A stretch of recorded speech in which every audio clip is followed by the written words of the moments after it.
and welcome to our National History Day podcast on the League of Nations. I'm Daniel Booth. I'm Chase Lewis. And I'm Zach Nally.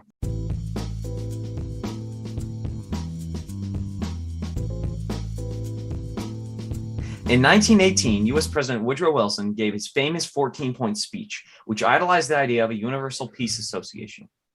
With the tragedies of World War I, many people agreed. However, U.S. Senator Henry Cabot Lodge did not agree with the idea of a League of Nations and was the main leader in the argument against it. He also played a large role in the United States never joining the League of Nations. So in short, America was against this idea. However, several European countries took Wilson's side and ran with the idea. Countries such as Britain, France, and a lot of smaller European countries established exploratory committees to test the waters of peace, so to speak. In 1919, countries that participated in the Paris Peace Conference laid out the plans for what became known as the League of Nations. And finally, in 1920, on January 10th, the League of Nations was officially instated and began work at its headquarters in Geneva as a part of the Treaty of Versailles. They chose Geneva because of Switzerland's famous neutrality in international conflicts and disputes. When the League of Nations was founded in 1920 after the events of the First World War, it was ultimately unsuccessful in preventing World War II. However, it did have successful debates about various topics, including human welfare, international conflict, and international security. Although the League failed at keeping world peace, it did have a great impact on international diplomacy by solving smaller disputes, setting an example for its successor, the United Nations, and changing the way nations settle conflicts. So guys, let's talk about how the League solved smaller disputes. The Locarno Pacts, which were agreements between Germany, Britain, Italy, Belgium, and France, guaranteed peace in Western Europe. Unfortunately, as World War II raged on, Hitler announced the Locarno Pact when he formed the Axis powers with Italy and Germany and was later joined by Japan. The League also continued to work on conflicts outside of European World War II, like the Spanish Civil War and human rights conflicts such as human trafficking and drug trafficking. The League also interfered with several small land disputes between Russia, Poland, Germany, and Switzerland. It also worked on topics such as disarmament and biochemical weapon banning. And while the League's need for unanimity made it difficult for the League to act on such topics, it still had successful debates and discussions about them. Next, let's talk about how the League set an example for its successor, the United Nations. The League of Nations transferred all of its powers and its functions to the United Nations on April 20th, 1946. Through the League's failures, it showed not only the need for international security, but also how much work would have to be done to make this possible. It also demonstrated the importance of having more strong powers, as the League of Nations has few, and the ones that they did have began doubting whether the League was useful or not.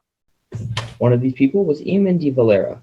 He was the representative for Ireland in the League of Nations, and he delivered a speech in June of 1936 debating whether Ireland should stay in the League of Nations.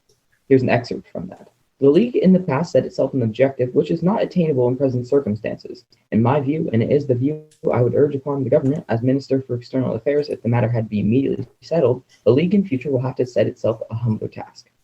This shows how the League had lost the trust and the confidence from its member states that the League would be able to perform its task and maintain peace. The League also failed to intervene in many large disputes, such as Japan's invasion of China, which was a clear violation of the League's rules by one of its members that was almost completely ignored by the League. Also, the League failed to intervene in Adolf Hitler's rearming of Germany, which was against the Treaty of Versailles. One of the reasons that the League failed to intervene was that it had no army and no way to enforce its rules other than the off chance that a nation would expend its own resources and provide its army to the League, which few nations wanted to do as they were likely fighting their own battles. Yeah, exactly.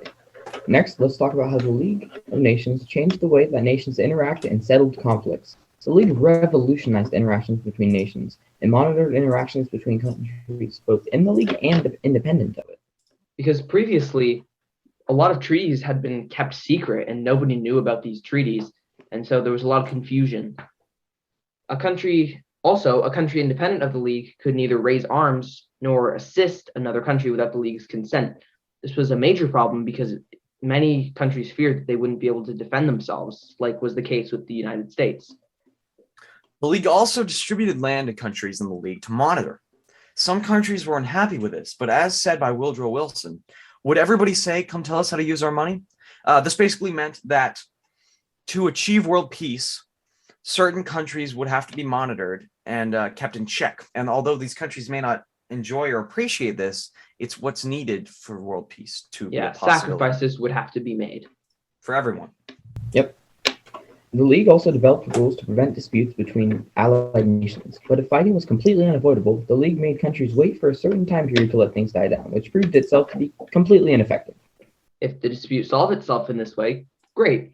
If not, the League would not interfere and wait for the countries to come to a conclusion themselves, which, like Chase said, was completely ineffective and oftentimes could lead to war.